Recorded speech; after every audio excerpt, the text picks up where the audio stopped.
जय श्री कृष्णा दोस्तों, कैसे हैं आप? अच्छे होंगे, स्वस्थ होंगे, अपने घरों में खुश होंगे। आपका बहुत बहुत स्वागत करती हूँ आपके ही यूट्यूब चैनल पे। जैसे कि आप जानते हैं कि मैं आपके लिए बहुत ही अचूक से सरल से टिप्स और उपाय लेके आती हूँ, जिनको करने से आपके जीवन में किसी भी तरह की कोई भी परेशानी हो, उससे आप निजात पा सकते हैं। आज का जो उपाय है, मैं आपके लिए उन बच्चों के लिए लेके आई हूँ जिनके विवाह में विलंब आ रहा है, विवाह में रुकावटें आ रही है, विवाह संबंधी बहुत सी अड़चनें हैं। रिश्ते आते हैं, बात नहीं बन पाती, रिश्ते टूट जाते हैं, या विवाह होके अगर रिश्ता टूट चुका है तो वो इस उपाय को करिए। बहुत ही सरल, बहुत ही आसान सा अचूक सा उपाय है। आप जानते हैं जिस तरह की निर्जला एकादशी इस बार आ रही, निर्जला एकादशी शुक्रवार के दिन है, और आपको ये भी पता होगा कि एकादशी का व्रत श्री लक्ष्मी नारायण भगवान को बहुत ज़्यादा प्रिय है।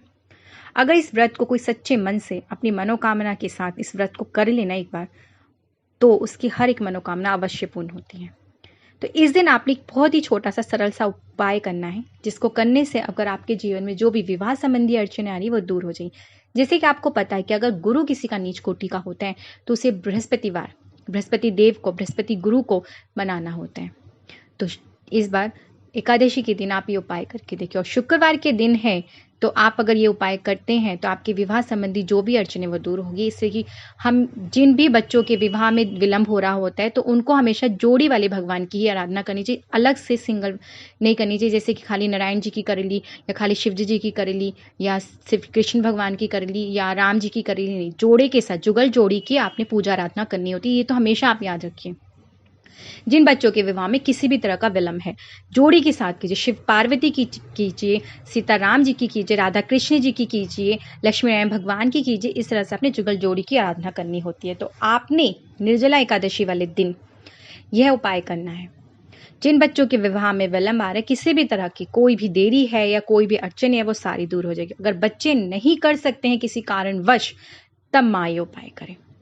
तो आपने करना क्या है, आप निर्जला एकादशी वाले दिन उठ जाइए। सुबह स्नान आदि करने के बाद आपने करना क्या है, हो सके तो आप पीले वस्त्र धारण कीजिए, नहीं है तो आप लाल वस्त्र धारण कर लीजिए। अगर वो भी नहीं है संभव तो आप अपने पास पूजा के समय सर पे एक पीला रुमाल रख सकते हैं, या लाल रुमाल रख सकते हैं। लड़कियां करें तो दुपट्टा ले सकती हैं, लड़के हैं तो इस तरह का रुमाल ले लें। और माता बहनों के पास तो कुछ ना कुछ दुपट्टा या जैसे भी वस्त्र हो, वो इस तरह का लाल या पीला वस्त्र अगर धारण करके पूजा आराधना करेंगे तो बहुत अच्छी बात है। नहा धोने के बाद, स्वच्छ हो जाने के बाद, और अगर हो सके तो आप अपने नहाने के पानी में एक चुटकी जल अवश्य डालना, उससे स्नान करना। स्नान करने के बाद आप अपने मंदिर में के समक्ष बैठ जाइए। आसन जरूर लेके बैठना है आपने। अब आपके पास अगर श्री लक्ष्मी नारायण भगवान की मूर्त है तो बहुत अच्छी बात है, नहीं है आपके पास तो आप एक बाजार से मूर्त ले आइए। मूर्त ऐसी नहीं किया, आप एक फ़ोटो भी ला सकते हैं, जिसमें मगर वो दोनों साथ में होनी चाहिए, श्री लक्ष्मी नारायण भगवान की। तो एक फ़ोटो भी ला सकते हैं, गत्ते वाली जो होती है, नॉर्मली आपको सस्ती मिल जाएगी, ज़्यादा महंगी नहीं है। और एक आपको भोजपत्र चाहिए, अब भोजपत्र तो लेकर ही आना है आपने। तो ये आप ये सामान ले लीजिए, आप भोजपत्र लेके रखिए। अब आपने जिस तरह से मैं आपको बता रही हूँ, आपने उस तरह से अपनी पूजा पाठ आराधना करनी है। आपने जो फोटो ली है श्री लक्ष्मी नारायण भगवान की, आप उस पे पंचामृत जानते हैं आप उसमें क्या क्या लगता है, पंचामृत का थोड़ा सा छींटा दे दीजिए अगर फोटो है। अगर आपके पास मूर्त है किसी धातु की तो आप स्नान करा सकते हैं, अच्छे से वस्त्र आदि पहना सकते हैं, जैसे आपकी क्षमता और जिस तरह से आप करते हैं आप उस तरह से उन्हें स्नान आदि करा दीजिए। उसके बाद आपने उन्हें पीले पुष्प ही चढ़ाने हैं। तो गेंदे के फूल मिल जाते हैं, दूसरे फूल आपको मिल जाते हैं, गुलाब के फूल आप चढ़ा सकते हैं लक्ष्मी माता को। तो आप इस तरह के फूल आपको आसानी से मिल जाते हैं। आप फूल ले लीजिए, आपने फूल अर्पण कर दिए। अब आपने एक जोत प्रज्वलित करनी है। घी है संभव तो आप घी का दीपक प्रज्वलित कर लीजिए, नहीं तो आप तिल का तेल भी जला सकते हैं। तिल का तेल या तो घी, दोनों में से किसी एक का दीपक आपने प्रज्वलित कर लिया। अब आपने करना क्या है कि उस दिन आपने जो भोग लगाना है, भोग में आप लड्डू ले लीजिए, बेसन के लड्डू, बूंदी के लड्डू जो पीला हुआ, और फल में केला अवश्य चढ़ाना है। एक केला चढ़ा दीजिए आप। लड्डू अगर आपकी क्षमता है तो आप 5 ले लीजिए, नहीं तो आप एक ही लड्डू वो चढ़ा दीजिए। और आपने थोड़ी सी चने की दाल भिगो लेनी है, और फिर वो थोड़ी सी दाल और गुड़, ये तो आपने अवश्य ही चढ़ाना है। ठीक है, आपने ये चढ़ा दिया भोग, और भोग में आपने तुलसी का पत्ता अवश्य रखना है। आप जानते हैं कि अगर श्री नारायण भगवान को तुलसी का भोग नहीं दिया जाता तो वो किसी भी भोग को ग्रहण नहीं करते, तो तुलसी तो बहुत ज़्यादा ज़रूरी है। आप तुलसी के साथ भोग दीजिए उन्हें। और लक्ष्मी माता को, जैसे कि शुक्रवार का दिन है, माता लक्ष्मी का दिन है, माता लक्ष्मी को दूध से बनी हुई किसी भी चीज़ का भोग लगा सकते हैं। एकादशी है तो आप चावल खीर नहीं बना रहे हैं तो आप दूध में से दही, दही होती है, दही में थोड़ी सी मिश्री मिला के एक प्रसाद बना के आप उसका भोग लगाइए।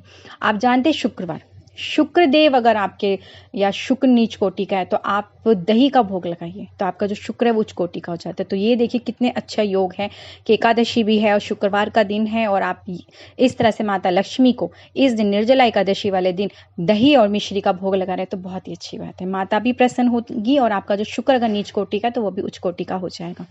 केला आपने अवश्य चढ़ाना है और जिस तरह से मैंने चने की दाल आपको गुड़ बताई वो भी आपने जरूर चढ़ानी है। आपने सारा भोग अर्पण कर दिया, जोत प्रज्वलित कर दी, भगवान को मना लिया। अब अपने इष्ट देव और लक्ष्मी नारायण भगवान से प्रार्थना कीजिए कि आपके जीवन में जो भी विवाह संबंधी अड़चने आ रही है वो सारी दूर करे।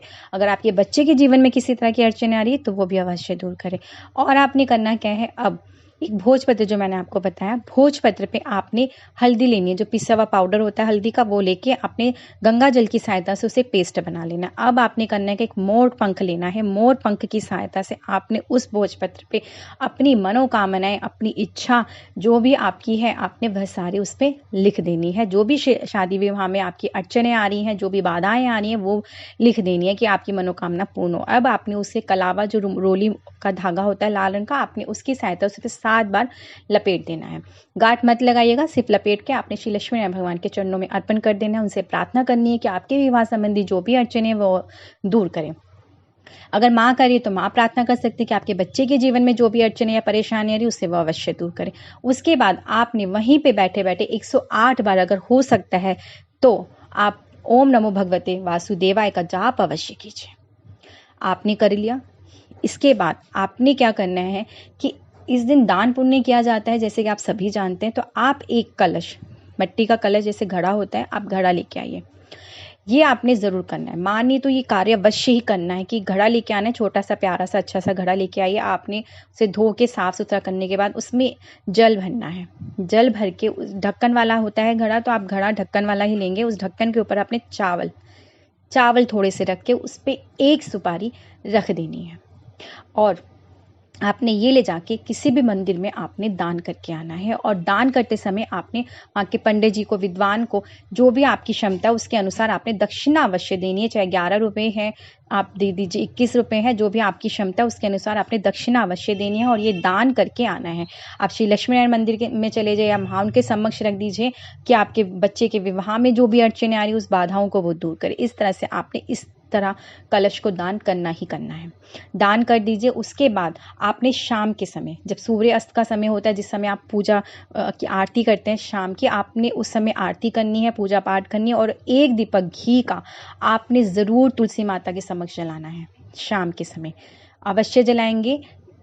उसके बाद आपने वहीं बैठ के, अगर हो सकता है संभव है तो आप आसन लगा के 108 बार ओम नमो भगवते वासुदेवाय का जाप अवश्य करेंगे।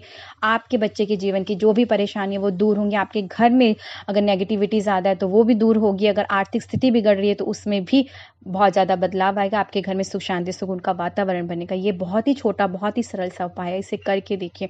और जो भोजपत्र आपने वहाँ पे रखा है, अब आपने शाम को वो उठा लेना है। वहाँ से उठा के आपने बच्चे की अलमारी में या उसका स्टडी टेबल आप वहाँ रख दीजिए। अगर बच्चा पास में है तो उसके पर्स में भी रख सकते हैं। अब किसी भी तरीके से उसके ही अलमारी में आपने ये रखना है।